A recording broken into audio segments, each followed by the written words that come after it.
तो फिल्म की शुरुआत होती है और हमें जंग का एक सीन दिखाया जाता है। ये जंग अमेरिका और जर्मनी के दरमियान में हो रही थी और इस टाइम अमेरिकन सोल्जर्स अपने एक मिशन के लिए फ्रांस जा रहे थे। इनके कैप्टन फोर्ट इन्हें मिशन की डिटेल्स देते हैं और बताते हैं कि उन्हें फ्रांस में जाना है। फ्रांस की एक चर्च के ऊपर जर्मन्स का एक कम्युनिकेशन टावर लगा हुआ है, जिसकी वजह से जर्मन्स हमेशा 2 कदम आगे रहते हैं और अमेरिकन्स ये जंग नहीं जीत पा रहे।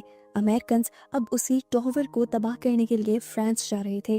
असल में फ्रांस के भी कई शहरों पर इस टाइम जर्मनी ने कब्जा किया हुआ था, जिसकी वजह से अमेरिका पर हमला करने में उन्हें काफी आसानी भी होती थी। इनका प्लेन जैसे ही जर्मन्स के रडार के अंदर शो होना शुरू होता है, फौरन ही जर्मन्स एयरफोर्स उनके प्लेन के ऊपर हमला कर देती है। इनका प्लेन जोर से हिलता है। ये सब लोग समझ जाते हैं कि इनके प्लेन के ऊपर हमला हो गया है, इसीलिए अपने पैराशूट पहने ये लोग इमरजेंसी एग्जिट से वहां से जंप कर देते हैं, जिसके बाद हमें हवा में इनके प्लेन को क्रैश हुआ दिखाया जाता है। खैर, सीन कट होता है और हम पानी में से निकलते हुए एक अमेरिकन सोल्जर को देखते हैं जिसका नाम है एडवर्ड। एडवर्ड ने भी उसी प्लेन से जंप लगाई थी और क्योंकि वो पानी में लैंड किया था, इसीलिए ना तो वो मरा था और ना ही उसे कुछ खास चोट आई थी। अब पानी से निकल कर वो जंगल में दिखता है तो उसे पता चलता है कि उसके बहुत सारे साथी मारे जा चुके हैं। वो अब आगे इस उम्मीद से बढ़ता है कि शायद कोई उनका साथी तो जिंदा बच गया हो और फाइनली उसकी उम्मीद काम भी कर जाती है। वो देखता है कि कैप्टन फोर्ट ही जिंदा बच गए थे। कैप्टन फोर्ट और वो अब बहुत ही आराम से आगे बढ़ने लगते हैं और कुछ आगे जाने पर इन्हें अपने 3 और साथी जिंदा मिलते हैं, जिन्हें देखकर ये लोग बहुत ज्यादा खुश हो जाते हैं। ये लोग अपना मिशन पूरा करने के लिए आगे बढ़ ही रहे थे कि अचानक इनके एक साथी का पाँव एक लैंड माइन के ऊपर आ जाता है।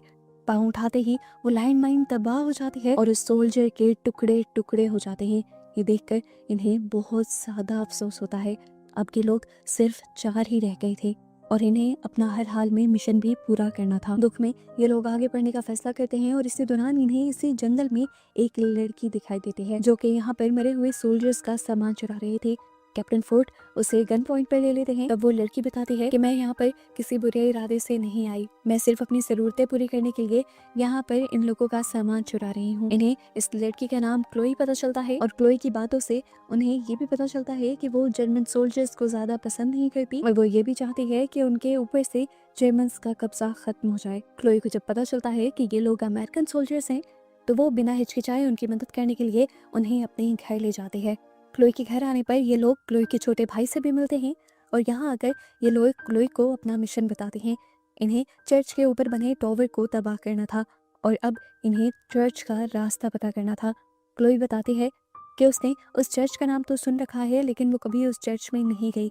न जाने क्यों वहां पर क्लोई तो क्या कोई भी नहीं जाता, हर किसी को उस जगह जाने से मना किया गया है। इनकी बातों के दौरान अब एडवर्ड वॉशरूम करने के लिए चला जाता है और जब वो वॉशरूम से बाहर निकलता है तो उसे करीब ही अजीब डरावनी सी आवाज सुनाई देती है, किसी के सांस लेने की आवाज। ये ना तो किसी जानवर की लग रही थी और ना ही किसी इंसान की। वो डरते हुए इस आवाज का पीछा करता है तो उसे कमरे के दरवाजे के पीछे से एक खौफनाक मंजर दिखाई देता है। उसने देखा वहाँ पर एक औरत थी, जो औरत कम एक मॉन्स्टर ज्यादा लग रही थी। उसका पूरा मुंह उबल चुका था, आंखें सब्ज हो चुकी थी और वो किसी इंसान की तरह बोल भी नहीं पा रही थी। उसे देखकर एडवर्ड बहुत ही ज्यादा डर जाता है। उसे देखते हुए वो यहाँ पर स्टैचू बना ही खड़ा हुआ था कि एकदम से उसके पीछे क्लोई आ गई। क्लोई की आवाज सुनकर वो और ज्यादा डर गया। चौंक कर उसने पीछे देखा तो क्लोई ने उसे कहा, ये मेरी आंटी हैं। इनकी ये हालत उसी चर्च के अंदर जाने से हुई है जहाँ पर आप लोग जाने की बात कर रहे हैं। वो इन लोगों को बताती है कि वो अपनी आंटी को बहुत मुश्किल से उस चर्च के पास से छुड़वा कर यहाँ पर लाई थी और उसके मॉम डैड को तो जर्मन सोल्जर्स ने कब का मार दिया है। इनकी इन्हीं बातों के दौरान इन्हें बाहर से कुछ गाड़ियों के रुकने की आवाज सुनाई देती है। ये लोग फौरन से छुप जाते हैं और क्लोई दरवाजे के पास चली जाती है। दरवाजा खोलने पर पता चलता है वहाँ पर जर्मन जर्नल आए थे। वो बड़े ही अच्छे अंदाज से घर के अंदर आ जाते हैं और आते ही क्लोई के साथ जबरदस्ती करने लगते हैं। ऊपर से कैप्टन फोर्ट और एडवर्ड ये सब कुछ देख रहे थे। इन दोनों की बातों से कैप्टन फोर्ट, एडवर्ड को और हमें पता चलता है कि अपनी आंटी को बचाने के लिए क्लोई ने जनरल के साथ एक सौदा किया था, जिसकी वजह से जनरल जब चाहे उसे टॉर्चर करने के लिए आ जाया करता था। क्लोई तो आज भी उसके करीब जाना नहीं चाहती थी, बल्कि वही जनरल ही उसके साथ जबरदस्ती कर रहा था। कैप्टन फोर्ट और एडवर्ड उस लड़की को बचाने का प्लान करते हैं और एडवर्ड जाते ही उस जर्नल के सर पर गन पॉइंट कर देता है और मौके का फायदा उठाकर फोर्ट उसके हाथ पांव बांध देता है। अब फोर्ट एडवर्ड से कहता है, इसे मैं देख लेता हूँ, तुम जाओ जाकर बाकी दोनों लोगों को देखो उन्हें चर्च मिली या नहीं। असल में इनके दो साथी पहले ही क्लोई के क्लू देने पर चर्च को ढूंढने के लिए निकल चुके थे, लेकिन अब तक उनका कुछ अता पता नहीं था। एडवर्ड जो तेजी से चर्च को ढूंढने की कोशिश कर रहा था, अचानक ही उसके पीछे जर्मन सोल्जर्स का डॉग पड़ जाता है। एडवर्ड बहुत तेजी से भागता है और अपनी जान बचाने के लिए उसे सामने एक ट्रक नजर आता है। वो थोड़ी सी अपनी स्पीड तेज करता है और फिर उस ट्रक में चढ़ने में कामयाब हो जाता है। ट्रक में चढ़कर उसकी सांस में सांस आई थी। 1-2 सेकंड तो उसे होश ही नहीं था। फिर जब उसे होश आया और उसने अपने इर्द गिर्द देखा तो खौफ से उसका बुरा हाल हो गया था। इस ट्रक के अंदर सारे अमेरिकन सोल्जर्स मरे हुए थे। जिस चर्च के अंदर वो जाना चाह रहा था, उसी चर्च के अंदर किस्मत उसे ले गई। इन सारी लाशों को भी यही चर्च के अंदर लाया जा रहा था। वो भी अपनी जान बचाते हुए छुपकर निकल जाता है और उस चर्च के अंदर चला जाता है। पहले पहले तो उसे सब नॉर्मल लगा, लेकिन फिर जब वो आगे गया तो हैरान परेशान हो गया। चर्च के अंदर एक खुफिया जर्मन लैब बनाई गई थी। वो जब इस लैब के अंदर जाता है तो उसे लैब के अंदर बहुत सारे सेल्स दिखाई देते हैं, जिन सेल्स के अंदर जिंदा कैदियों को बंद किया हुआ था। और आगे जाने पर उसे देखा कि वहीं पर बहुत सारे मुर्दा लोग भी थे। इनके ऊपर यहाँ पर कुछ एक्सपेरिमेंट्स हो रहे थे। जर्मन्स के घिनौनेपन की इंतहा यहीं पर नहीं होती। जब वो आगे बढ़ता है तो उसे इससे भी खौफनाक सीन दिखाई देते हैं। इस लैब के अंदर बहुत सारे इंसानों को अजीब से बैग के अंदर डालकर लटकाया गया था। देखकर वो बहुत ज्यादा डर जाता है और आगे बढ़ते हुए वो एक बैग को खोलने की कोशिश करता है और अचानक उस बैग के अंदर से बहुत ही अजीब लाल रंग का लिक्विड नीचे गिरने लगता है। वो देखता है कि इस लैब के अंदर जो इंसान था वो अभी भी जिंदा था, हिलजुल रहा था। और उसने जब अपना चेहरा बाहर निकाला तो उसका चेहरा बिल्कुल क्लोई की आंटी जैसा लग रहा था, जैसे किसी ने एसिड डालकर उसका चेहरा उबाल दिया हो। वो इंसान का मॉन्स्टर ज्यादा लग रहा था। एडवर्ड देखता है कि जो लिक्विड इस बैग में से निकला था, इसे लिक्विड को आगे प्रोसेस किया जा रहा है, जिससे एक खास किस्म का इंजेक्शन तैयार किया जा रहा है। इस इंजेक्शन का मकसद क्या था उसे समझ नहीं आती, तो वो अब एक इंजेक्शन अपने पास रख लेता है। एडवर्ड को अब सामने से कुछ आवाजें सुनाई देती हैं। वो आगे बढ़ता है और जैसे ही सामने वाला पर्दा हटाता है तो उसके होश उड़ जाते हैं। वहाँ पर एक औरत की कटी हुई बॉडी पड़ी थी। ये कहना ज्यादा बेहतर होगा कि वहाँ पर बस एक औरत का सर और उसकी रीढ़ की हड्डी पड़ी हुई थी। और इसमें हैरान कर देने वाली बात ये थी कि वो औरत जिंदा थी सबके बावजूद और बात कर पा रही थी। ये सब देखकर एडवर्ड इतना ज्यादा डर जाता है कि फौरन यहाँ से भाग जाता है और सिवरेज के रास्ते से होते हुए वो यहाँ से जब निकलने की कोशिश करता है तो उसे अपना पहले वाला साथी मिल जाता है जो यहाँ पर आ चुका था। वो देखता है कि उसका ये साथी पहले जर्मन सोल्जर्स के हाथों पकड़ा गया था और इस पर उन लोगों ने एक्सपेरिमेंट्स भी करना शुरू कर दिए थे, पर वो अपने आप को बचा गया। लेकिन इस टाइम अब वो बहुत ज्यादा जख्मी था। एडवर्ड उसे सहारा देते हुए फौरन इस चर्च से निकाल लेता है और क्लोई के घर वापस ले आता है। अब एडवर्ड यहाँ आकर अपने कैप्टन को हैरान कर देने वाली बातें बताता है। वो ये कि उस चर्च के अंदर सिर्फ वो टॉवर ही अमेरिकन के लिए खतरा नहीं, बल्कि चर्च के अंदर एक खुफिया लैब भी बनाई गई है जिसमें अजीबोगरीब तरह के एक्सपेरिमेंट्स हो रहे हैं। वहाँ पर बहुत सारे इंसान हैं, जिंदा और मुर्दा, जिन पर एक्सपेरिमेंट्स किए जा रहे हैं और बहुत सारे इंसानों की हालत ठीक नहीं। उसने वहाँ पर जो कुछ देखा था वो सब कैप्टन फोर्ड को बता दिया और कैप्टन फोर्ड भी ये सारी बातें सुनकर हैरान परेशान हो गई। वो जानना चाहते थे कि लैब में किस किस्म के एक्सपेरिमेंट चल रहे हैं, इसीलिए वो अपने साथी से कहते हैं जाओ ऊपर से उस जनरल को पकड़ कर लाओ। वो आदमी जब ऊपर जाता है तो देखता है कि जनरल बेहोश है।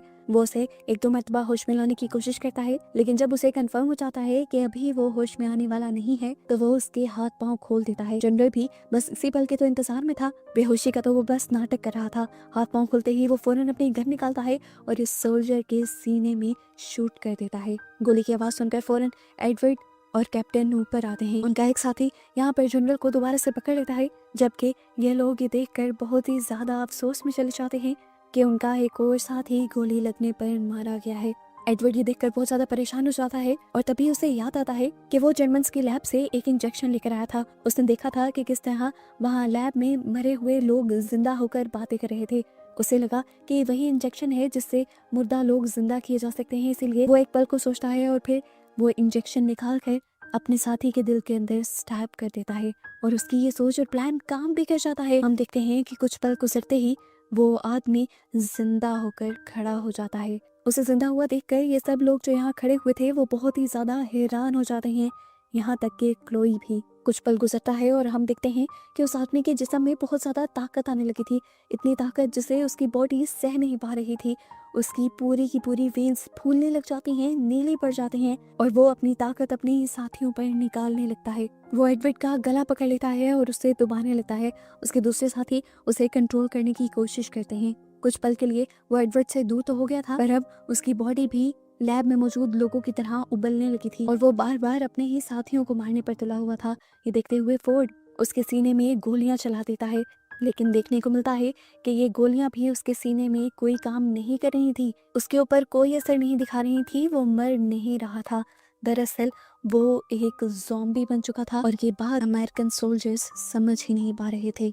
यहाँ पर एडवर्ड समझ गया था कि अब उनका साथी जिंदा होने के बाद उनका नहीं रहा, किसी वजह से वो जर्मन्स का साथ दे रहा है और ऐसा उस इंजेक्शंस के असर से भी हो सकता है। इसीलिए अब वो अपने ही साथी के सर पर अपनी गन की बैक साइड से वार करता है और उसके सर पर बार बार मार कर उसका सर क्रश करके आखिरकार उसे मार देता है। अब जर्मन जनरल जो सब कुछ ये देख रहा था वो मौके का फायदा उठाता है और चुपके से यहाँ से भागने की कोशिश करता है और जाते हुए वो क्लोई के भाई को भी उठा लेता है। इन लोगों को जब शोर की आवाज सुनाई देती है तो ये लोग उसे रोकने की कोशिश तो करते हैं, पर जनरल इनके हाथ से निकल जाता है। जाते जाते जो कैप्टन फोर्ड ने गोली चलाई थी वो गोली उसके मुंह पर लग भी गई थी, जिससे उसका एक पूरा गाल ही उड़ गया था, लेकिन उसके बावजूद भी वो यहाँ से दर्द बर्दाश्त करते हुए भाग गया था। अब ये लोग बहुत ही ज्यादा स्ट्रेस में आ चुके थे।